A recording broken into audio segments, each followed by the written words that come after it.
Hello, everyone, and welcome to another episode of Two Girls in the Dark. I'm your host, Pooja. And I'm your other host, Rachel. And today, I'm so happy because today we're recording another episode of our podcast. This is actually going to be a very special case that a lot of you are probably familiar with and maybe don't think about in the same way that we usually talk about on this show. We're going to talk about the death of Nirvana frontman Kurt Cobain. He was found dead in his Seattle, Washington home on April 8th, 1994. Yeah. From a gunshot wound to his head because of a few strange inconsistencies and events surrounding his death. Some over time have speculated that this could have been a murder. This case has always had kind of a special place in my heart. I've always been a big Nirvana fan, really love Kurt's message and his music. So we wanted to end our season 1 with a case that we just really love and wanted to talk about. Yeah, it's been a great season, Rachel. Lots of fun diving into all of these topics with you. We've learned a lot. We've laughed. We've cried. Yeah. We've had some disagreements. And I think we've gotten a little closer. Yeah, on screen and spatially here. Shout out to Rachel's dad who thinks we sit too close. That's been his only feedback. New York apartments. Speaking of New York apartments, my apologies for this episode. You might hear the radiator. I'm going to do my best in post to take that out, but I don't know. It's kind of grungy. I feel like it might kind of fit the theme. I'm also wearing my grunge. I forgot to wear deodorant today. My hair does not look great today. It kind of might look like Kurt's a little bit I see today. that. Yeah. I actually think that. Cool. Before we get started, if you're liking this podcast and you're a fan and you've been following us for this whole season, please remember to like and subscribe. Let us know you're listening. We'd love to hear from you. So Pooja, take your time. Hurry up. The podcast is starting now. Don't be late. Let's jump into it.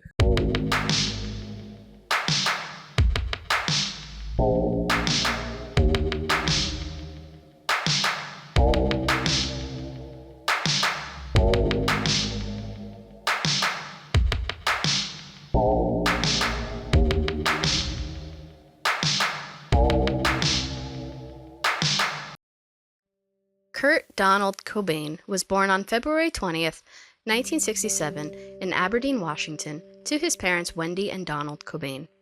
From a young age, he had developed an interest in art and music, as he loved to draw his favorite characters from cartoons and movies, as well as play piano and sing. He was described as a happy and energetic child, while also demonstrating sensitivity and care to others. When he was 9 years old, his parents divorced, shattering Kurt's world. He became defiant and withdrawn. He later said in a 1993 interview that he felt ashamed of his parents and wanted a typical family and that security, so he resented his parents for a long time because of that. Both of his parents remarried after their divorce. Kurt's mother dated a man who was abusive, once even breaking her arm. She refused to press charges and stayed in the relationship. Kurt's father promised that he wouldn't remarry, but later got married to a woman named Jenny Westaby. His father and his sister, along with Westaby and her 2 children, moved into a new home. In 1979, she gave birth to a boy, Kurt's younger half-brother. Kurt later became resentful of his stepmother and the new dynamic of the home, and became a menace to his new family. Because of Kurt's unruliness during his adolescence, no household could keep him for too long. When a therapist suggested he would benefit from a single-family environment, Kurt's mother granted full custody to his father. When his rebellion became too much for his father, he was placed in the care of a born-again Christian family of a friend. He lived with other family members until his second year in high school, when he moved back in with his mom in Aberdeen. When Kurt was 14, his uncle offered him either a bike or a used guitar for his birthday. He chose the guitar. He soon learned how to play songs by Led Zeppelin, Queen, and The Cars, before he started writing his own music. In 1985, after dropping out of high school, he formed the band Fecal Matter. While hanging out, he met Chris Novoselic, another musician and punk rock fan. Kurt was eventually able to convince Chris to form a band. Kurt sang and played guitar, and Chris played bass. That band would become known as Nirvana. Nirvana released its first album, Bleach, in 1989. Drummer Dave Grohl joined the band, and in 1991, their second album, Nevermind, soon skyrocketed to mainstream success, popularizing the new grunge genre. With hits like Smells Like Teen Spirit, Lithium, In Bloom, and Come As You Are, Nirvana became the biggest band in the world. Despite their huge commercial success, Kurt struggled with all that came with fame. Media scrutiny, fans and critics misinterpreting the band's social and political views, his work becoming mainstream when he envisioned only being underground. This, combined with chronic stomach pain, caused Kurt to soon develop a crippling heroin addiction. While accounts differ on how the two met, Kurt Cobain began dating fellow musician Courtney Love in 1991, and on February 24, 1992, the two married in Hawaii. On August 18, 1992, the couple's only child, Frances Bean Cobain, was born. That year, Love admitted in a Vanity Fair article to doing drugs in the early weeks of her pregnancy with Kurt, but maintained that the article had misquoted her. She later confessed to using heroin before she knew that she was pregnant. Frances was removed from her parents' custody briefly for the first few weeks of her life, but was eventually reunited with them. This experience, combined with his chronic stomach pain and the pressures from fame, traveling, and performing, led Kurt into an even deeper depression and drug addiction. Nirvana played their final show on March 1, 1994, in Munich, Germany. On March 4th, Kurt was hospitalized in Rome after Courtney found him unconscious in their hotel following a massive overdose of champagne and Rohypnol. His management agency said it was accidental. However, Love later confirmed that he had taken 50 pills and it had been a suicide attempt. Bandmates Chris Novoselic and Dave Grohl stated that during this time he wasn't connecting with anyone and it was a rough time. On March 30th, 1994, Kurt was checked into the Exodus Recovery Center, a drug rehabilitation clinic in Los Angeles. He escaped 2 days later. He took a taxi to a Seattle gun shop where he purchased shotgun shells. On April 8th, Kurt's body was discovered in the greenhouse above his garage at his house by an electrician, Gary T. Smith, who had arrived that morning to install security lighting. Initially, Smith believed that Kurt was sleeping until he saw blood coming from his ear. A 20-gauge shotgun was found lying on his chest, and a suicide note with a pen stuck through it inside a flower pot.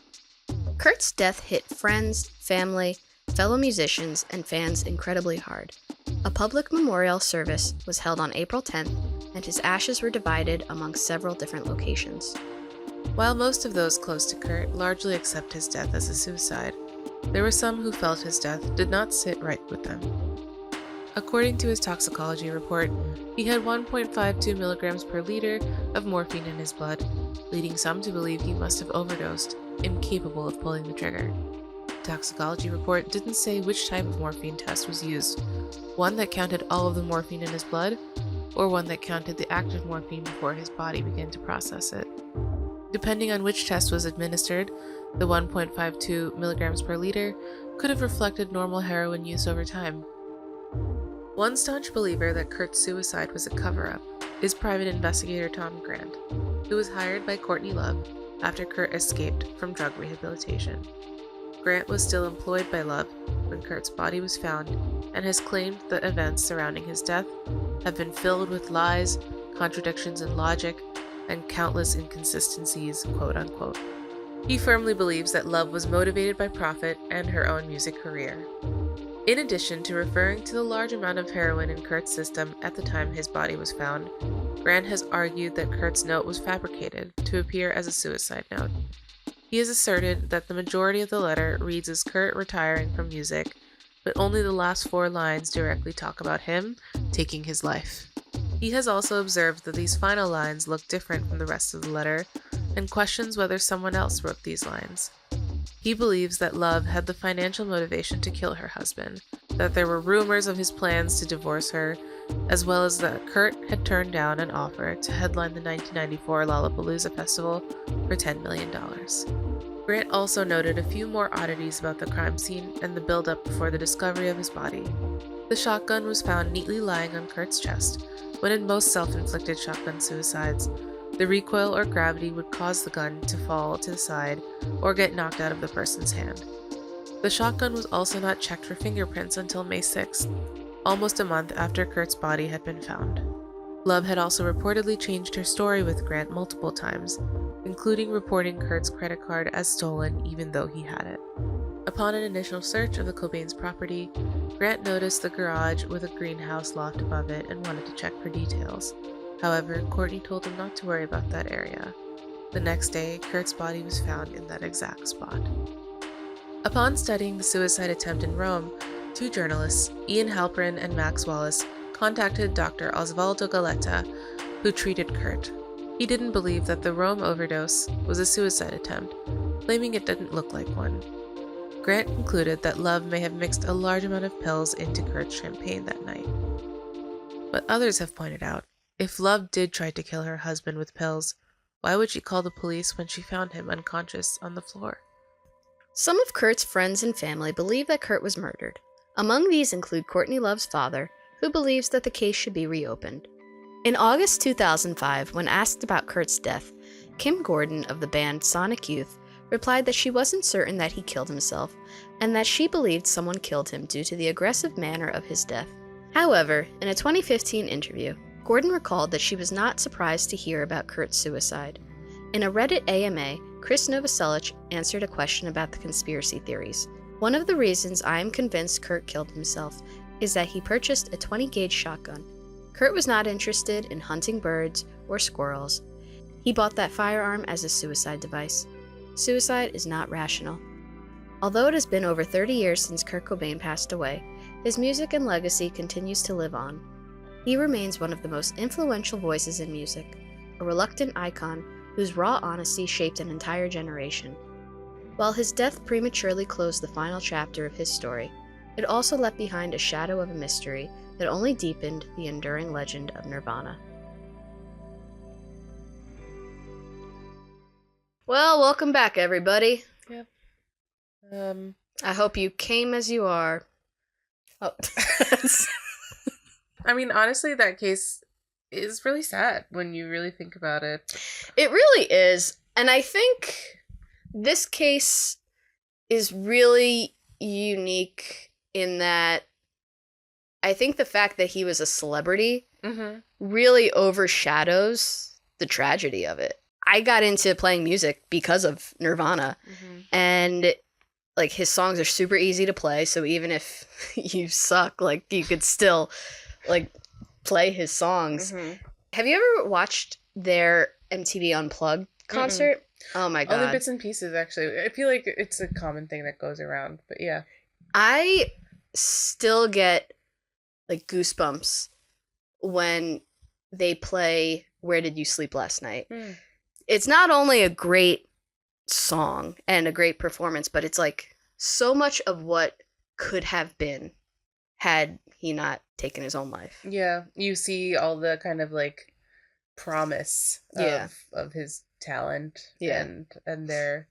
I think that's hard, though. It's hard because he didn't want to be famous. One of the things I think is so interesting about him is he's like a walking contradiction, because I think on the one hand he didn't want to be famous, and on the other hand I think he did. Like I also think in a way he wanted to be a rock star, but then he also wanted to be a dad and, you know, be at home with his daughter. This is such a cliche conversation to start, to use Kurt Cobain to describe the conundrum of being an artist. But like, do you want to be known for the art that you make, or do you want to be anonymous? I feel like if he had to pick, could he have picked being anonymous? It's also sad because it's a case where, because he was famous, as crazy as Courtney Love is, she becomes implicated in this too, because she's being suspected for killing him. And that sucks, because that's just a bad relationship. Yeah, it's not like I'm trying to like share any sympathy for Courtney Love here or anything, but I do feel a little like, just because she was who she is, like, it was easy to just put the blame on her and say, you did this. Yeah. I also think she, whether or not this is because of the image she's created or just who she's kind of become over time, she's kind of an easy figure to not like. Yeah. And I think that makes it easier to label her kind of as the Yoko Ono of Nirvana. Yeah. Because she was such an abrasive personality. I like her. She's not my favorite musician, but I do think as a musician she's great. Maybe as a personality, not so much, but I don't think it's fair to completely say she is the reason why Kurt is dead, whether or not it was because she had something to do with it or because he took his own life. Yeah. People consider her a feminist figure. Yeah. And she warned us about Harvey Weinstein before everyone else was doing it. Yeah. Harvey Weinstein invites you to a private party in the Four Seasons downtown. And in that same vein, I don't think it's like fair to blame her just because she was a woman. Yeah. In his life. I mean, Kurt loved her. Yeah. Whether or not they were going to eventually get divorced, like whatever Kurt saw in her was obviously something that drew him to her. Yeah.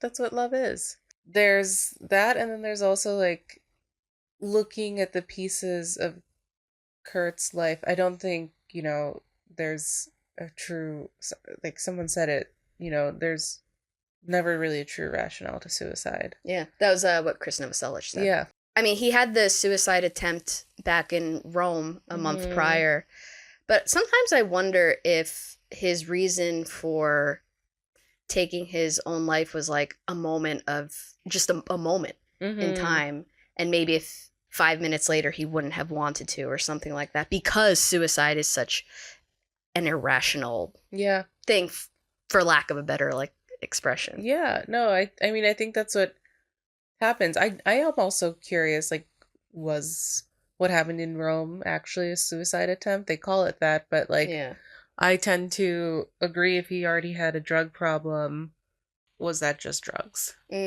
Yeah, like to the normal person, taking 50 pills seems like that would be an attempt on your life. But yeah, if you're a rock star who has a major drug addiction, they're living on a completely different playing field than we are.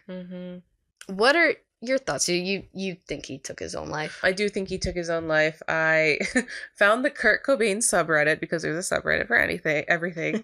They actually, on that subreddit, don't allow any chatter about his suicide.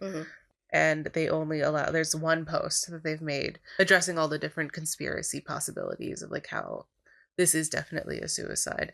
And, after reading that, I was like, okay.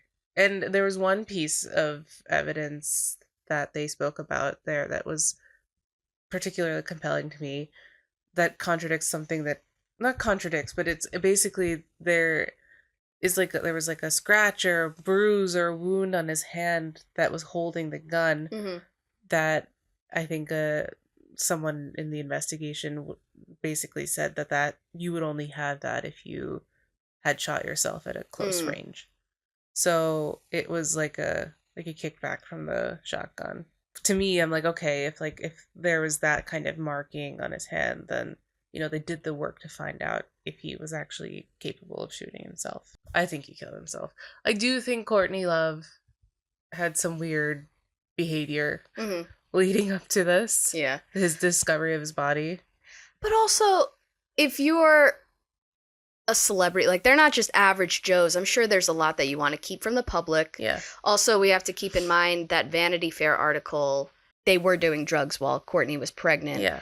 It affected Kurt incredibly deeply. So who knows what Courtney was thinking. She didn't want the public to know that Kurt is missing or on, that his life is at risk. So I'm sure there's a lot that we wouldn't even consider if we had a missing person in our lives because they were celebrities.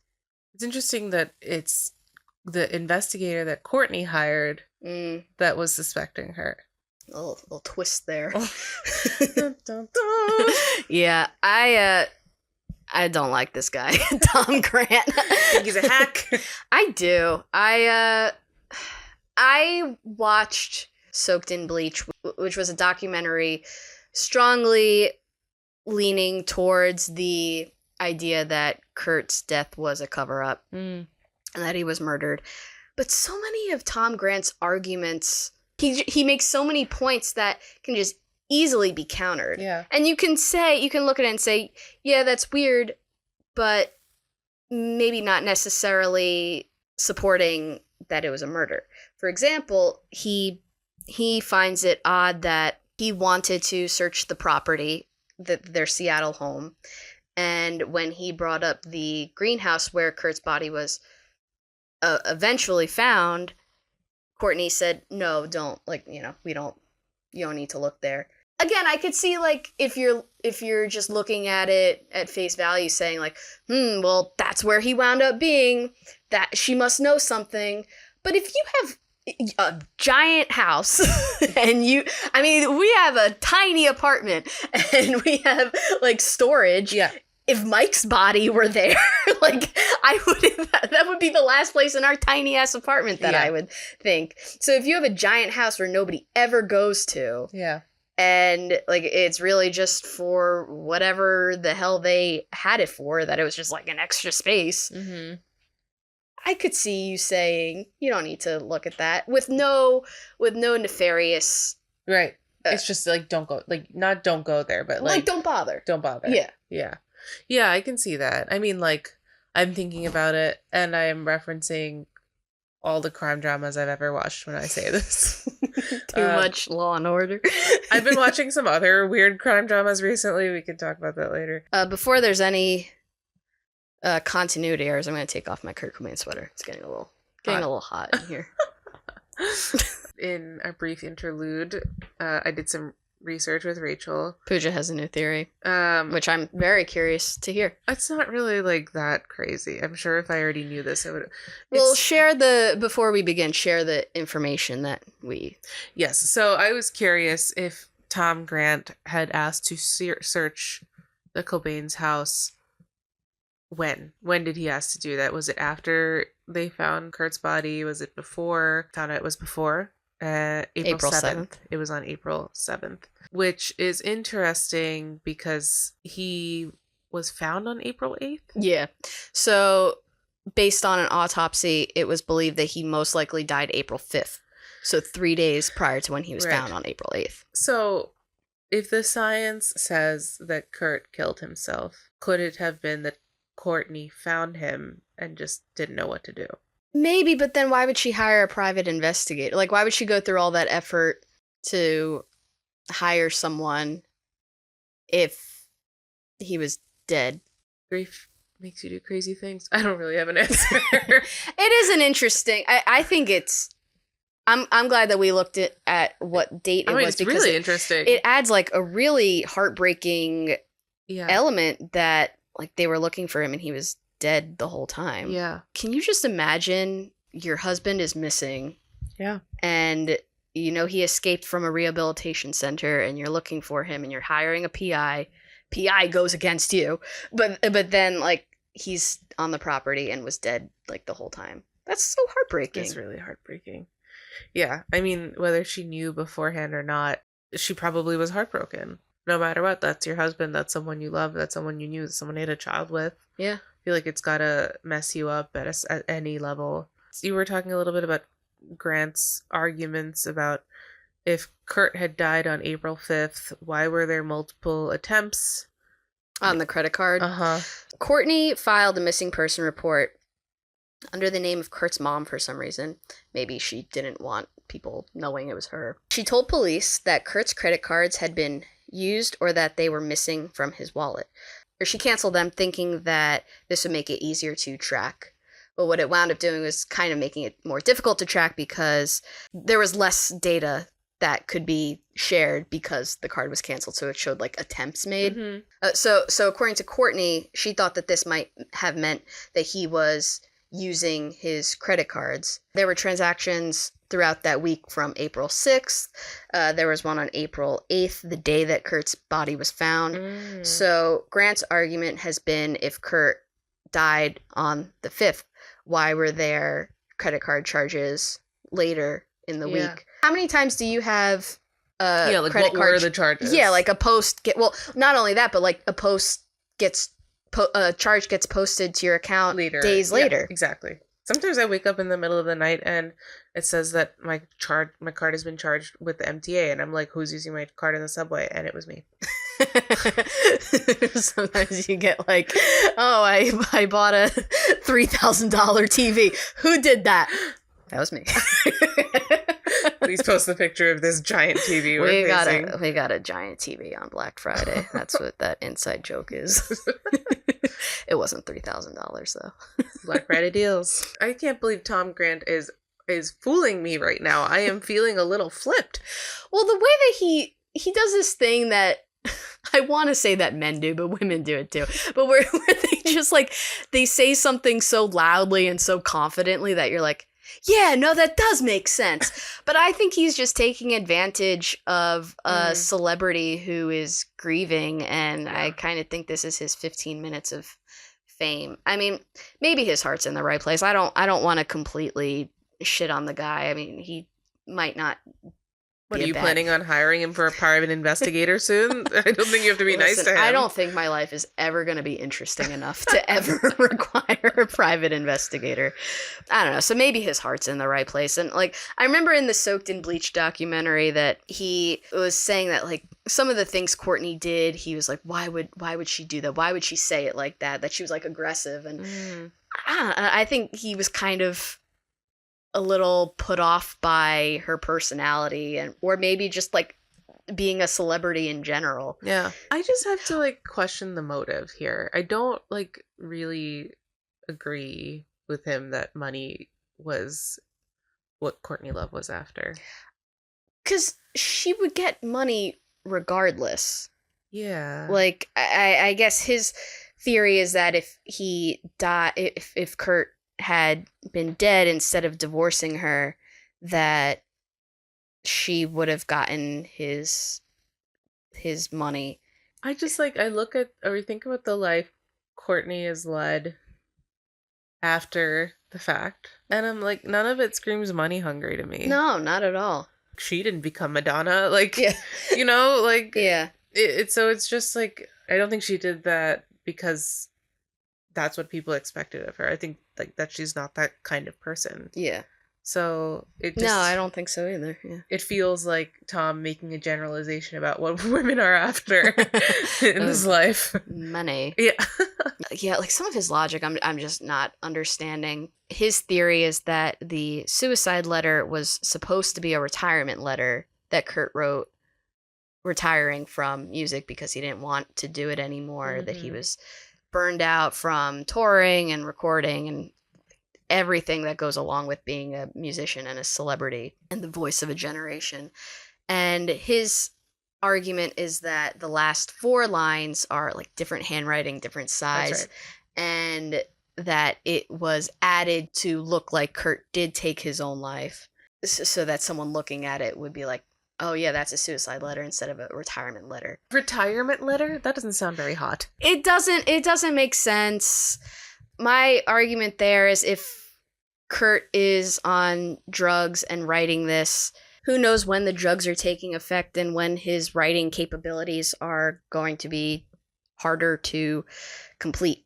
I don't know why I'm able to picture this so clearly. You go into something like writing so clearly, that handwriting is totally different and like has a different tone to when you come back to it later. Yeah, maybe you've, in my case, had a couple glasses of wine. In Kurt's case, maybe you've had way too much heroin. Yeah. And you start writing something else. Like, it takes you somewhere else. When you're a creative person, that's just how things go. Yeah. You're writing with emotion. Why wouldn't your handwriting reflect that? I'm sure that he was at some point reflecting on his career and like thinking about, you know, the idea of taking a break.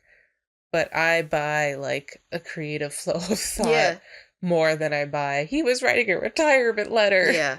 Nice try, Tom Grant. Tom Grant has argued the amount of heroin that was found in his system. You all right?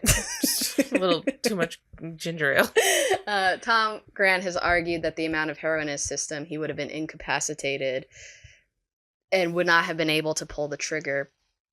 Kurt had a massive heroin addiction. He had more money than anybody would know what to do with. Yeah. who knows what his tolerance No, was. I mean, that's what the subreddit was saying, you know? Yeah. It was saying, people often say that he was, like, the lethal dose of heroin is 200 milligrams. Mhm. And he was well over that. However, that's a lethal dose for someone who isn't addicted. Yeah. Addicts go over that above and beyond in so Yeah. many ways, and he certainly was. So he was acting like that was normal for him because his body was so conditioned for it. They found other things in his system as well, but again, like, it is common, unfortunately, that you are doing many drugs at one time. Mm-hmm. Kurt had put the gun in his mouth, not to his head. So maybe that had something to do with how it was found. I don't know. I mean, not only is my knowledge of, forensic analysis limited, I almost didn't pass physics in high school. So, like, this has nothing to do with physics. Well, no, but what I'm saying is he said the gun was found lying on Kurt's body, where that would have been a difficult position. Dum-dum, who doesn't really know about physics, doesn't think that's too out of the ordinary. Okay. We have a couple things with the gun. This is, again, according to the subreddit Kurt Cobain. Posted a year ago, actually, titled Kurt Cobain's Death, A Comprehensive Guide to the Circumstances of His Death. Most notably is a burn from gripping the shotgun. This means that he had to be gripping the gun when it was fired. You cannot force an unconscious or deceased person to grip something. The gun would have immediately fallen out of hands in that case. There's a detective, Polish last name, Szyneski, mentioning the burn and explaining how far-fetched the conspiracy theory is. Wait, I'm not laughing at this. I'm laughing at Pooja. Just for the record, I'm laughing at Pooja substituting long Polish last name. You guys can't pronounce Indian names. I can't pronounce Polish last names. There's also this note about gunshot residue was also found on his left hand from holding the gun when it was fired. And a detective, Cloyd Steiger, stated the left hand was over the port of the gun and there was soot on his hand, which you would expect if he shot himself. That would expand, the soot would come out and stay on his hand, and it was all exactly like that. So the evidence indicates that he pulled the trigger. Yeah, and that's why this Reddit post is very adamant that he did it himself. Not to go back on my word and give the original investigation any credence, but there are some unanswered questions about the way Courtney Love approached this. So I can see where the conspiracy theory comes from. I can see the suspicion. Yeah.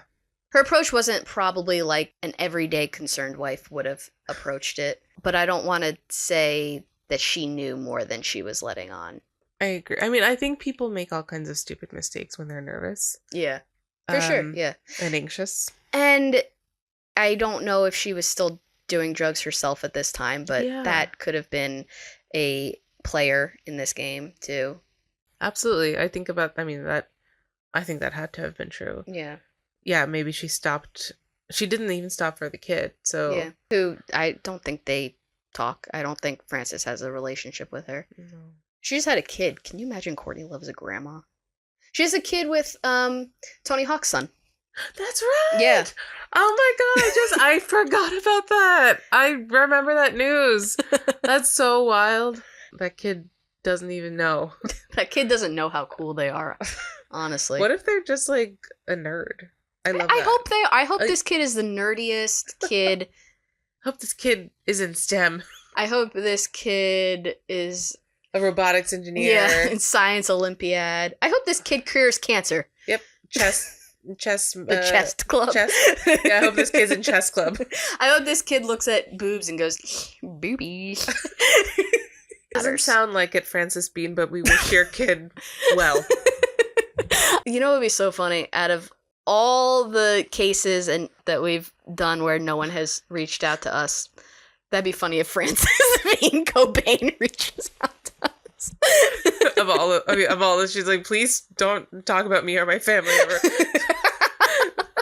I'm saying this with love. I wish them nothing but the best. Agreed. And she's made some posts about her dad's death that have kind of brought me to tears. She sounds like a really well-rounded woman, especially for everything that she went through. How old was she when her dad died? Not old at all. I mean, no shit. She's our age. She's our age. Yeah. So if he died in April 94 and she was born in August 92, she's like 2. A year and a half. Yeah. Not even 2. Yeah. Wow. So she has no memory of him. Yeah. Did you see the documentary that she had a part in making about his life called Montage of Heck? It was really good. I had read that when she met people, like interviewing people who knew her dad, she said, like, I know you better than I knew my dad, which is really, that's really wild. Yeah. To like only know your dad through media. Yeah. Or like I think Kurt's mom and his sister played a large part in raising her. So like knowing him through like family, but still that's not the same.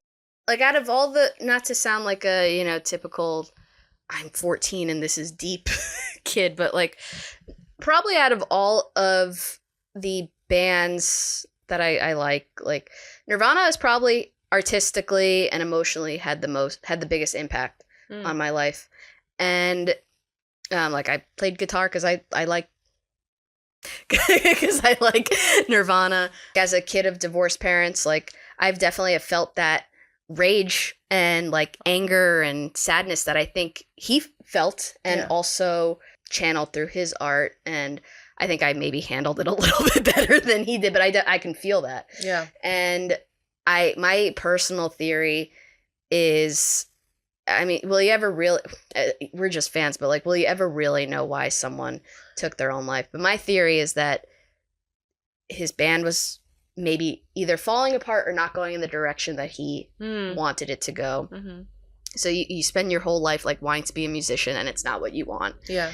And then he could see his marriage wasn't going well, was also falling apart, and he didn't want his daughter to go through what he had gone through when his parents divorced. Yeah. Just based off what I know about him, that's what I think maybe happened and what like I could see being his reason in the moment for making that choice. Yeah. We'll never know. It sucks because you just want to just go there and say like, it'll get better. Yeah. If you just wait. And like how much you had an impact on the world, like why, like I wish you could just see that for yourself. You know? Yeah. I mean, I think Nirvana gets kind of pegged as a, like we were talking about, a Gen X kind of band. They're very like, you have all these like kids wearing Nirvana shirts and they've never listened to them. So name one Nirvana song. I think like, and I think it's true. I think they had a huge impact on the world, and I think that fact has lost its weight in recent years. I would say. I think it's interesting that you were drawn to. When did you start listening to them? Because like, I don't think I am not as big of. I love Nirvana. I love the songs I've heard. I'm not as big of a fan as you are. I knew their songs middle school, high school. Mm-hmm. I wouldn't say I was a fan of. I actually have to give Will credit for this because that Montage of Heck came out in 2015, and I was living at home, broke as a joke, and like couldn't find a job. Will showed me the documentary, and I think just the timing of where I was in my life, I think it spoke to me. Mm-hmm. And so like I as a teenager I liked them, but I think I was a little bit of a late bloomer in that way when his music specifically spoke to me. I don't think that's what I mean. I don't think that makes you a late bloomer. I don't know that our generation was we were two when he died. Yeah. So all of his music came out before us. Yeah. Like, we didn't grow up with Nirvana in the same way that, like, people older than us did. So I think it's interesting that you have such a special relationship. Because that's something you've built you've cultivated on your own. It's not something you just have. Yeah. This is actually the worst comparison known to mankind, so please forgive me. But Nirvana is not like Yeah by Usher. Can you elaborate on that, please? Where, as millennials, no matter where we go, we will be haunted by Yeah. Wait, sing it, because for some reason I'm drawing a blank. Yeah. Oh, okay. You know what I mean now? Okay, wait. Yeah, turn that off because we. Turn that off because it sucks. No, I don't know how YouTube works. I know. But you know what I mean? Like, it's that song. Like, I think for a lot of people in the generation before us, Nirvana maybe like is a time thing. Like, they grew up with it, so it just kind of like lives in the background of their childhood. Yeah. But I think I don't know that every Gen Xer has an emotional connection to Nirvana. But they like maybe remember where they were when they found out that he died. Exactly. Yeah. What's your favorite Nirvana song? I love that this episode has become more about Nirvana, Nirvana circle jerk. I like them. I'm just not a fan. However, I do love the song Heart Shaped Box. Ooh, that's a good one. Yeah. I think I like more songs off In Utero, which is where that song is, the album now. Like Dumb, All Apologies. I love Dumb. I think I like Nirvana more when their songs are quieter. Yeah. Like I love I fuck it, I love Smells Like Teen Spirit. When my ex dumped me, I listened to You Know You're Right so many times. Like I love that. I love like Nevermind. I love Bleach. Yeah. Dive is great, but yeah, I feel like I like their songs more when they're quiet and introspective. Yeah, I think that's Kurt at his best. Yeah, for sure. And I think maybe that was where he wanted to take the band. Yeah. I just put in my notes here, fuck Dave Grohl. Because he's a great drummer. I think, okay, and I'll tell you why we put Dave Grohl in there. Because we were talking about what? I said, sorry, Dave Grohl. Yeah, sorry, Dave Grohl. I really loved Dave Grohl. He's cute. Like I didn't love him because I thought he was cute. I thought he was very talented, and I like the Foo Fighters. Okay, I do like the Foo Fighters. Yeah. I'm not a huge fan, but I would see them in concert, even though I'm mad at him. I'm just not interested in who's going to go see that show. The crowd. You don't fucking fight at my show, you asshole. Who's fighting right now? I feel like it's all just dads now. Yeah. Foo Fighters is dad rock now. It is dad rock. That's why I like it. It's like nostalgic in a way. Why we were talking about it was because you were saying that we have a Kurt and Chris yes. dynamic. I always forget the notes that I have, so thank you for Pooja for bringing that up. But I always kind of felt you and I had a Kurt and Chris dynamic. Mm-hmm. And Pooja said, which one's which? And I was like, well, which one has blonde hair and which one is tall? I think both of us are very creative and artistic, and I like that about us. But I feel like... You are the one running this show, so... Specifically for this pod, I don't want to put it like that, but I feel like I wouldn't be doing it if it weren't for you. And I feel like that... And you feel that way about Kurt and Chris. Yeah, I agree. Yeah, that's like, because Chris was the one who was like... Yeah, they met. Yeah, and I can't remember who said this about them, or if one of them said it about each other, or if I just read it. Chris was the one who maybe wasn't the creative driving force behind the band, but Kurt wouldn't have gotten out of Aberdeen if it weren't for Chris. It's kind of like the way this podcast started. Hey, Rachel, you and I talk about crime and mystery and conspiracy theories in our free time. You want to do that together with microphones? Kurt met Chris and was like, hey, we like garage music. We like underground. We love the underground punk scene. You want to do that together with microphones? Yeah. It's the same conversation. That was beautiful. Well, yeah, I don't know how true crimey this episode was, but I don't know. I feel like it got more true crimier than I expected. Kind of like, the punk aspect to Nirvana. It's our podcast and we're going to do what we want. With that being said, this will be our season 1 finale. We are going to come back. Don't worry. We don't worry. Don't worry. We're going to come up with some good episodes, and I like the ones where we think differently. Yeah. Like Shelley Miscavige's mom or Snea Phillip. I think those are episodes that are, in my personal opinion, that have been the strongest. We got some great ideas coming up, and I love talking true crime with my best friend, and I want to keep doing it as long as she wants to, so. Season 1 has been a wild ride, and entirely Rachel's brainchild of stories. So you've gotten firsthand experience of what it's like to live in her brain. Oh, I'll put the picture I asked ChatGPT to come up with what it's like dealing with me on a daily basis. We would love to hear if you have any stories that are nagging at your brain and causing a tornado in your brain for us to dive into here. And thank you for listening. We really appreciate the people who have listened over the last couple months. It means a lot to us. Anybody who, no matter what kind of fan you are, or even if maybe you're coming back and it's season 2, 3, 4, 5, and you're listening to season 1 now, thank you. Future us loves you, and past us loves you too. Like and subscribe. It's been really great. Until then, we'll see you next time in the dark.